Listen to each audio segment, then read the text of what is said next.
Hello, I'm Vidya, your tutor. Let's learn living in harmony together, step by step.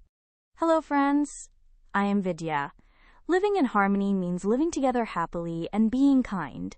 We share our world with people, plants, and animals. Today, we will learn how to live in harmony with all of them. We can be kind to animals. We can give birds water on a hot day. We can be gentle with pets and street animals. We should never hurt them. Kindness makes animals feel safe. We can care for plants too. We give them water so they grow.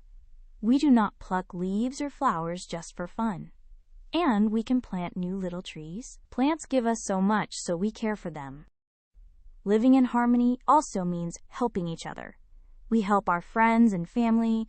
We respect everyone around us. And we keep our nature clean and beautiful. Together, we make the world a happy place. To recap, living in harmony means being kind to animals and caring for plants. It means helping and respecting everyone. When we are kind, our world becomes a happy and beautiful place. Well done, friends. Great work. Keep learning with Vidya and visit CBSETest.com for free lessons, worked examples, and practice tests.